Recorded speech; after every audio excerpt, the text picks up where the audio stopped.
Once upon a time, there was a botanical garden in the middle of Manhattan, the Elgin Botanic Garden, owned by David Hossick. Dr. Hossick is famous for being the attending doctor to the duel between Alexander Hamilton and Aaron Burr. And you'll learn all this in the musical Hamilton. But going back to the Botanic Garden, after a while, Dr. Hossick couldn't afford the upkeep of the garden, so he petitioned the state of New York to purchase the garden to benefit the medical schools of New York. The responsibility of the garden passed hands until it was eventually transferred over to Columbia University. But Columbia didn't set up campus in this area. For reference, Columbia today is here. So at this point, the Botanic Garden started to decline since there was not much interest in maintaining it. The lot was rented out to different tenants. The plants were relocated to Morningside Heights, and the horticultural textbooks were taken in by the New York Botanic Gardens in the Bronx. The area became a residential neighborhood with stylish row houses. But these homes didn't stay stylish for long, and soon the area was full of nightclubs, speakeasies, and brothels. And this was the case until the Metropolitan Opera started looking to replace its opera house, and they were interested in a plot of land right around where the Botanical Gardens had once been. They approached John D. Rockefeller Jr. in the hopes that he would donate land that could be made into a front plaza for the new opera house. J.D. Rockefeller Jr., being the entrepreneur that he was, thought that maybe he could lease a large chunk of land. He could let the Met Opera have part of it, and the rest he could sublease to commercial businesses. It was estimated that he could possibly make $5.5 million annually with this setup. So he signed a contract with Columbia University to lease the land. But oh no, the following year, the stock market crashed, initiating the start of the Great Depression. This was not a good time for everyone financially, including the Met Opera, who canceled their plan to move to this area.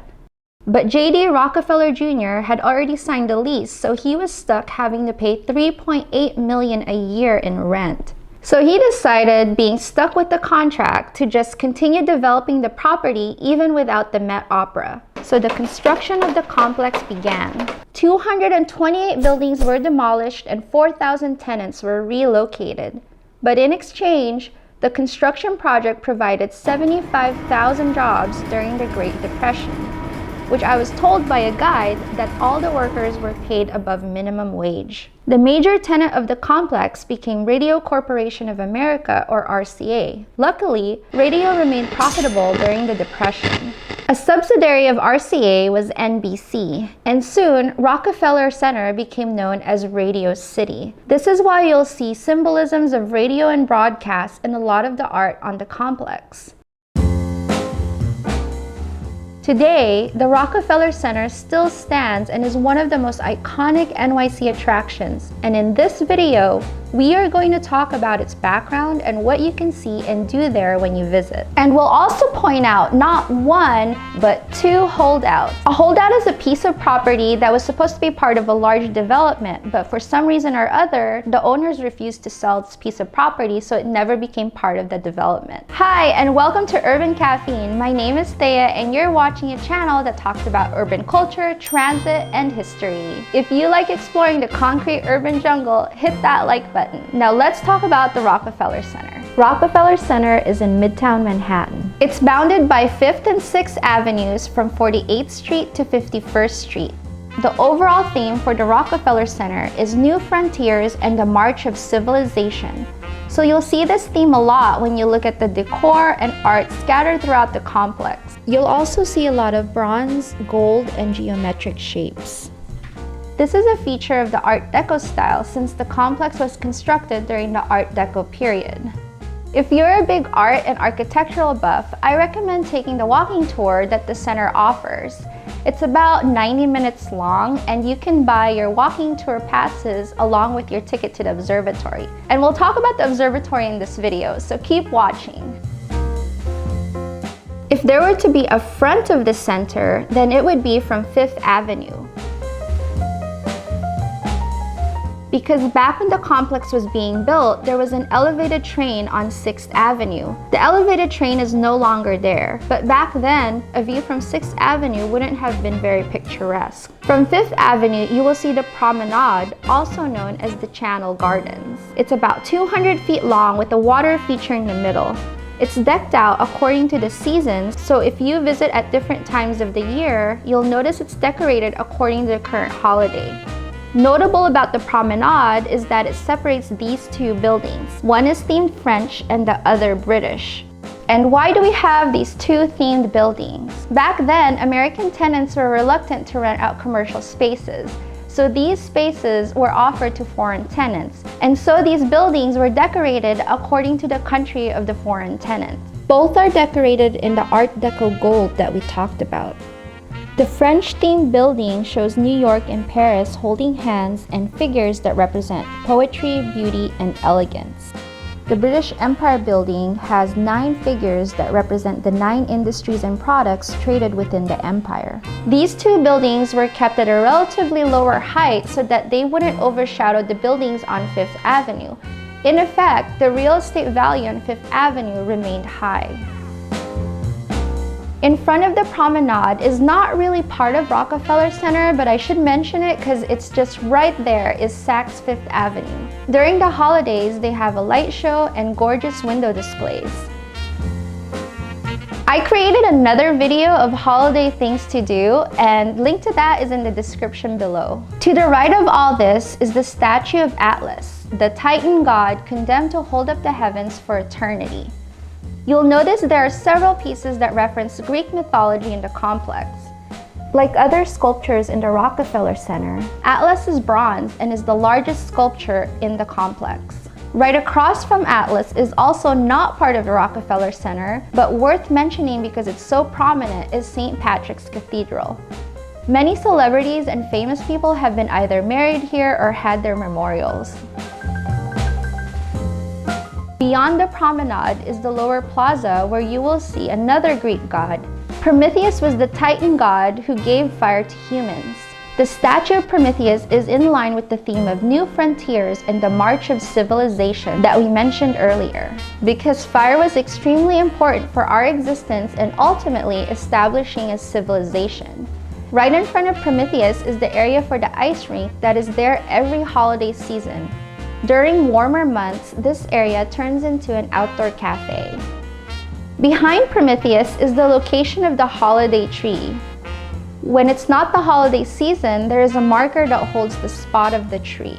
The tradition of the holiday tree started out with the construction workers working on site back in 1931. They pulled money together to put up a tree. The sentiment was so nice that the Rockefeller Center decided to make it a tradition every year. So the first lighting ceremony happened in 1933, and every year since, we've always had a tree at the Rockefeller Center during the holidays. The Rockefeller tree has become such a tradition that there's so much hubbub from the moment it's picked out to the time it arrives up until it's donated to Habitat for Humanity. And it's not just tourists that come here to see the tree. There are many locals that pay homage every year. Beyond the lower plaza is the building with the address 30 Rockefeller Center, also known as 30 Rock, the namesake for this show, which I highly recommend. 30 Rockefeller was first called the RCA building because RCA was the primary tenant when it was first built. Later, the name changed to the GE building, who owned NBC. They also owned RCA, which they eventually liquidated. And today, it is the Comcast building. You might be familiar with this photograph titled "Lunch Atop a Skyscraper." This was taken when 30 Rockefeller was being built. At the entrance of 30 Rockefeller, facing the lower plaza, is another art piece with some gold and Art Deco elements titled Wisdom. Again, think back to our theme, New Frontiers and the March of Civilization. Also in pop culture, a movie worth watching is Frida. Although the movie centered on the life of Frida, In it was also the story of her once husband, Diego Rivera. Diego Rivera was a famous muralist who was commissioned to paint a mural at the lobby of 30 Rockefeller. His mural, titled Man at the Crossroads, featured contemporary society and advancement in science and technology. However, in the mural, Diego Rivera included the image of Vladimir Lenin, who was the founding head of government of Soviet Russia. As a side note, Diego Rivera was an open communist. He made this mural in 1933 during the time when the general population in the United States had strong feelings against communism. Needless to say, the mural was destroyed, and in its place was this mural called American Progress by Jose Maria Sert.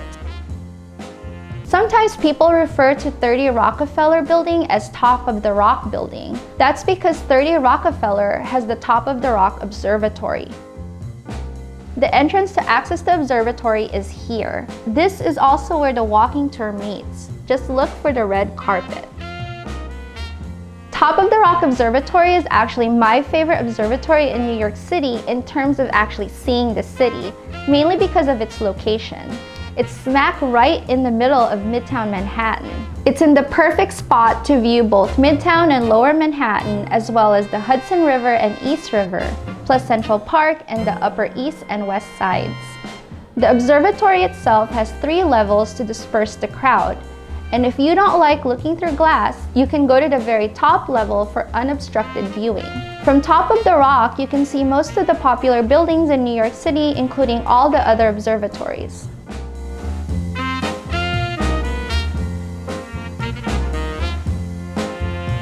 And while the very top of 30 Rockefeller Building is the observatory, at the basement level is a concourse lined with different restaurants and shops. The building over here is 10 Rockefeller Center. At one point, Eastern Airlines was the primary tenant of this building. In the lobby, there is a mural titled The History of Transportation. It's painted in silver and gold. Silver for air transportation and gold for land and sea transportation. Again, think back to our theme of new frontiers and the march of civilization. At this corner is NBC Studio 1A, where they filmed the Today Show on weekday mornings. So if you want a chance to be in the backdrop of the Today Show, you can try standing outside the window when they are filming. On the other side of the complex is Radio City Music Hall. When it first opened, it was the world's largest theater. Since 1933, Radio City Music Hall has been producing a holiday show every year called The Christmas Spectacular, starring the Radio City Rockettes. It's an over-the-top, 90-minute-long show with singing and dancing, all within Christmas themes. To give you an idea of just how over-the-top it is, they had camels on stage. That's right, live camels. And to top off everything that Rockefeller Center has going on with its story, it has not 1, but 2 holdouts. As a recap, holdouts are pieces of land that was supposed to be part of a larger development, but for some reason or other, the owner refused to sell this lot. So it never became part of that development, and usually construction would happen around that property. Think about the movie Up. Holdouts and spite buildings are more common than you think in New York City, and that's a good topic for a future video. The Rockefeller Center holdouts are these 2. Hurley's was an Irish pub at the time. The owners of that Irish pub had a lease on this part of land at the time, and they refused to give up that lease. They were asking for $250 million, which was of course unreasonable because that was the cost to build the entire site. In the end, they kept their lot and the Rockefeller complex was built around it. The pub is no longer there because its own lease eventually ended in 1975. Today, it's now occupied by Magnolia Bakery, but you can clearly see the difference in architecture. Ironically enough, during its heyday, it was a popular spot for the NBC crew and stars to hang out at. And during the Prohibition, it had a speakeasy. The second holdout is on the opposite side of the block. The occupant here just straight out refused to sell. Today, it's occupied by Warby Parker, and you can clearly see the difference in architecture on the facade. And that's a wrap! Thank you so much for watching. If you've made it this far, hit that like button. And if you know someone who wants to visit the Rockefeller Center or visiting New York, feel free to share this video with them. Until next time, thank you so much for watching and happy New Yorking!